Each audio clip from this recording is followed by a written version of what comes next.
And now introducing his opponent, fighting out of the red corner, a mixed martial artist, only professional record, 13 wins, 5 losses. He stands 6 feet 1 inch tall, weighing in at 186 pounds.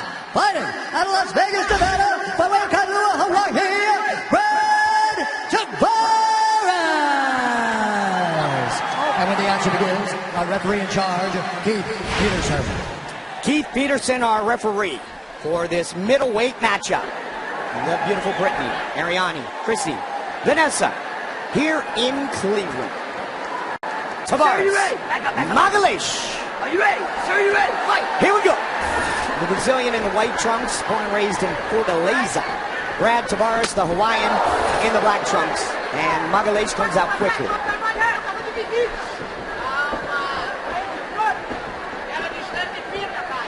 Brad Tavares is very smooth on his feet, Mike.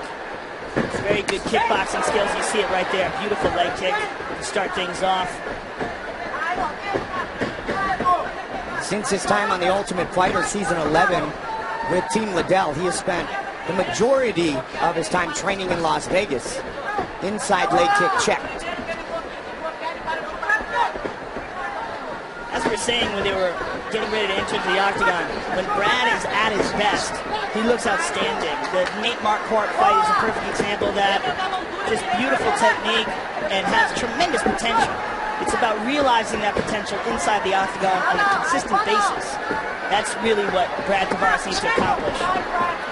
And UFC veteran George Gurgel, who's working with us here tonight, Fortaleza, born and raised, said, Caio Magalhaes, nasty Brazilian Jiu-Jitsu, insane strength. He is younger, but they grew up in the same gym. Unlimited potential. Yeah, Caio is a very physically imposing specimen. Strong Jiu-Jitsu, good power behind his strikes, but he's loading up on his strikes, whereas Brad Tavares is sort of moving and just letting things flow. But if Caio catches anybody with one of those bombs, they're in a world of trouble. Here's the single. Very nice timing there by Magalhaes. Drops down. And good defense so far for Tavares. Excellent balance. Avoiding the takedown attempt so far. But this is what Caio Magalhaes wants. And this is what we talked about before the fight. Most likely this is what his plan is, to close that distance and put tremendous pressure on Brad Tavares and see if he can utilize that very strong Brazilian Jiu-Jitsu base. For many years, Magalhaes trained in Rio de Janeiro with the Novo União team. He now trains in Connecticut with Glover Teixeira at Glover's gym, and he has done so for the past few years. And Novo União, which is without doubt one of the very best camps in the world, but known more for their lighter weight fighters like Renan Barão, of course the great Jose Aldo. But Magalhaes, a much larger guy than most of the people that train there.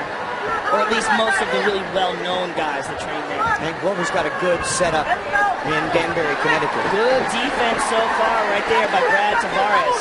Avoids the takedown attempt and moves things back to stand-up. And this is where Brad shines. Body kick from the Brazilian.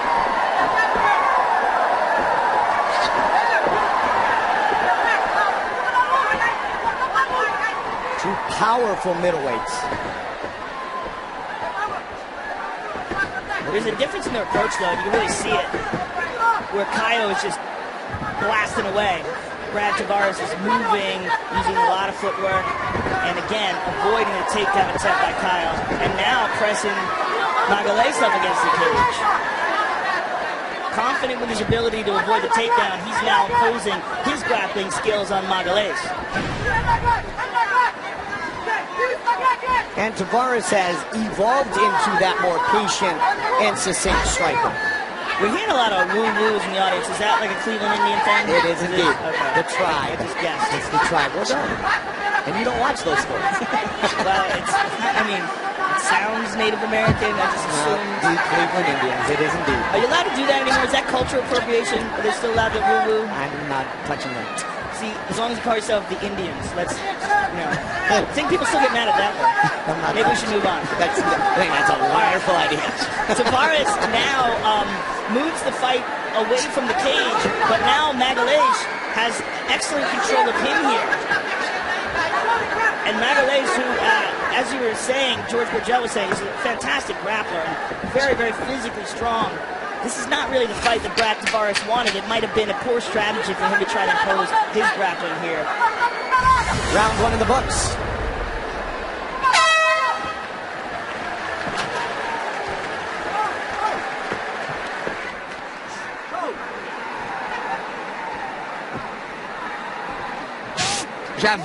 Já viu que não tem nada demais. Nada demais. Respira, só quero que você respire. Respira. I want you to breathe, take care. Deixa eu falar uma coisa pra você. Listen, let me tell you Tá something. clinchando ele bem. Your clinch is working. Your clinch is working, making him Passa o pé tired. lá na frente que vai dar aquele quedaço Sweep him, nele. do an outside trip, and maintain top position. He'll not get out of the bottom. Get him on the bottom, he'll not get out of the bottom. Use the inside trip or outside trip. Let's use the clinch. O jogo dele é esse. All right, Chaz. Eyes wide open. I think he's got one more round in him. You look good. You're sharp. Sharp and smart, baby.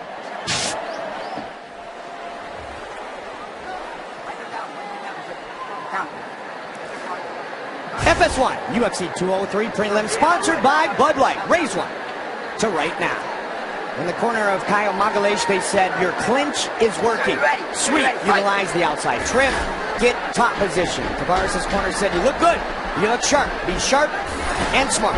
Ray Sinfield also said that he believes that Caio Magalhaes only has about 1 round left in him, which I found very interesting. He's really not showing any signs of fatiguing. But Ray believes that the style, I think, of Caio Magalhaes, that really powerful, explosive style, uses up a lot of energy. Whereas Brad Tavares likes to move smooth and more technical on his feet, does explode and has great power, but is not exerting himself with every shot the way Caio does. And we could see, and you pointed it out in the first 5 minutes of the fight. Both great coaching in the corner of Ray Sefo, of course, and Brad Tavares, all-time great kickboxing champion, and Andre Pedneris, of course, who's a fantastic trainer and a real veteran of MMA himself in Caio Magalhaes' corner, is convinced that if Caio can get the fight to the ground and maintain the top position, Tavares will not be able to escape from that. He is swinging for the bleachers here. Glover Teixeira also in the corner of Caio tonight.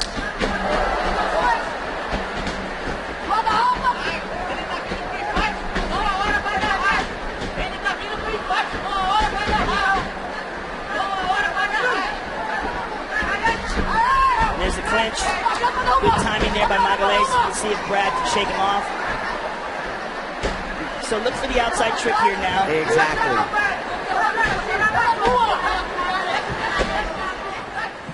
Nice. Get there. Short right elbow over top. When we break. When we break out, give me that right elbow. Eric Nixick and Ray Sefo. Tavares now with double underhooks. Very nice knee to the body there by Tavares. Position, Brad. Good clinch work by the Hawaiian.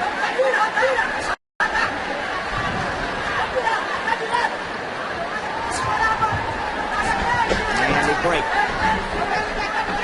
Almost to the midway point of this fight. Clinch utilized by Brad Tavares very well. And it looks like Magalhaes has had the control. The aggression of that last clinch was very effective by the Hawaiian. Nice kick. He's been very effective with that right leg kick when he's used it, but he's used it sparingly, most likely because of the threat of the takedown from Magalhaes. And, I mean, he used it often and effectively in that Nate Marquardt fight. He's vicious.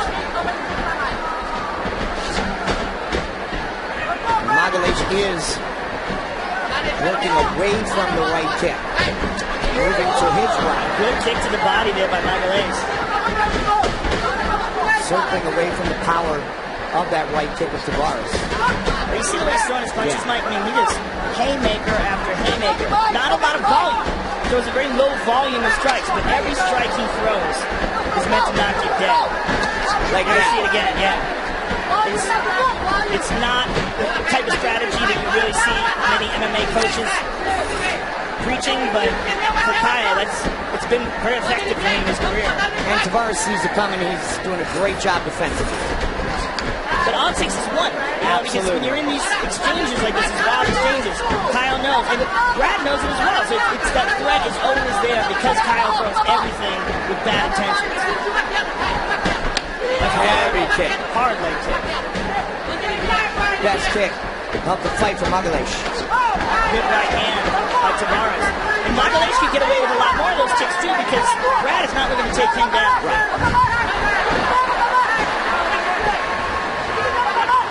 Good battle right in front of us, Joe. Brad with his arm under the chin as Magalhaes looks to secure the single here.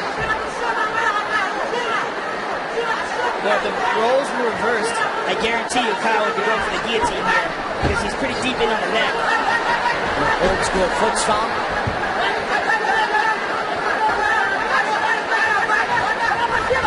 Very nicely done by Caio Magalhaes. Look at that, Brad Tavares right back. Really good scramble. 10 seconds on the clock. Another knee or two by Tavares as the round comes to a close.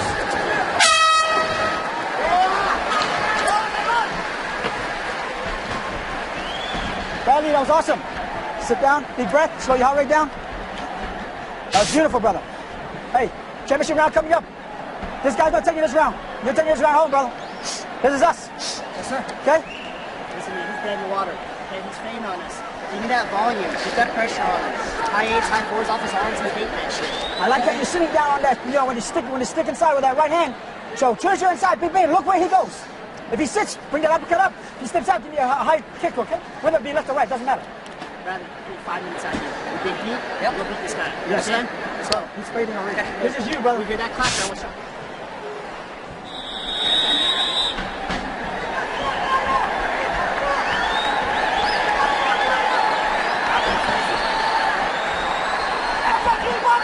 Third and final round, Brad Tavares.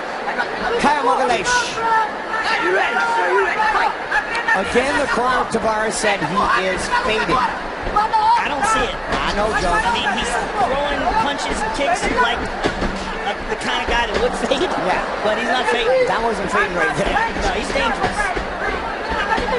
They do like that exchange a moment ago when Brad gets inside leading with that right hand. Well, I like Brad from the outside. Heel kick there. I like Brad from the outside. I wish he would utilize that leg kick more because when he's using it, there he goes. Very heavy, very effective. And that will take a lot away from the explosion of Magalhaes, which he relies on. He's not relying on technical footwork, being in the right position at every time. He's relying on these big bursts of energy. Tavares has really managed his distance very well in this fight. Yeah, interesting though, but Tavares is the one who closes the distance and makes the clinch, which I would feel favors Magalhaes. I mean, Brad has done very well in the clinch, but I feel like he's got a bigger advantage on the outside. But the way Magalhaes throws those shots, he might not be liking. Magalhaes has attempted only 2 takedowns. Then again, he hasn't been in situations where he's had a lot of opportunities. And when he's gotten Brad down, Brad is like an alley cat. He just bounces right back up to his feet with amazing balance and technique. Really good takedown defense. 3.5 on the clock. Oh, this is not good. Don't let your neck in there like that. Brad's neck in there like that is not a good idea at all. Can he lock it down? Oh, it's locked in, but it's whether or not he can close it. He's very tired, Mike, and this requires a lot of energy. You see him breathing hard, and he's out. Yeah, the way he was breathing there, I mean, guillotines are notoriously muscle-dependent techniques. Earlier in the fight, Yeah. bad. It's very bad. I mean, Kyle's a beast, but again, the way he fights, throwing every punch with bad intentions, like that takes a toll on your muscle endurance. And that's what really shows up when you're squeezing, when you have to put everything into a technique like a guillotine. Oh, nice left hook there on the break by Brad. 2.5.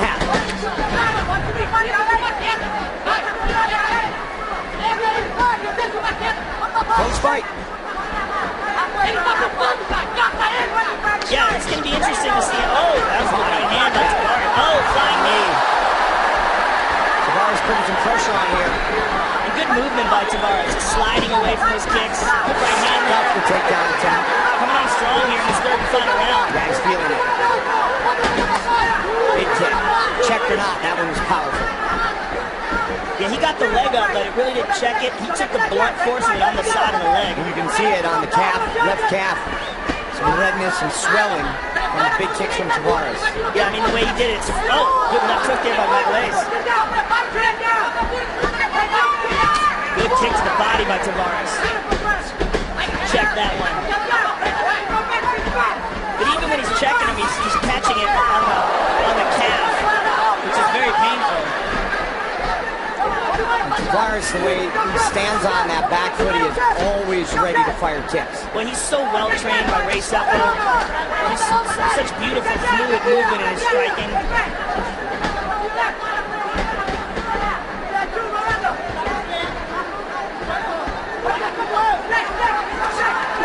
Good left hook there by Magalhaes. Less than a minute to go here.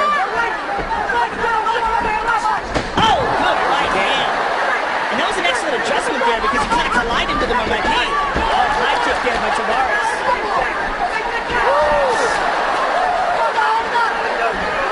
Tavares with that ready stance, looking for another kick. Under 30 remains in this battle. Inside leg kicks. Yeah, he's really coming on strong in this third round, Mike.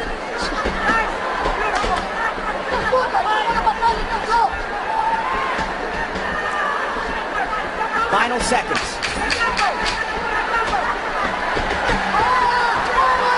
Magalhaes pushing forward. Hammers. Flying knee. Oh! They go the distance. Tavares and Magalhaes. Our Move the Fight, sponsored by Metro PCS, where you get nationwide coverage on the blazing fast 4G LTE T-Mobile network for just $30 period.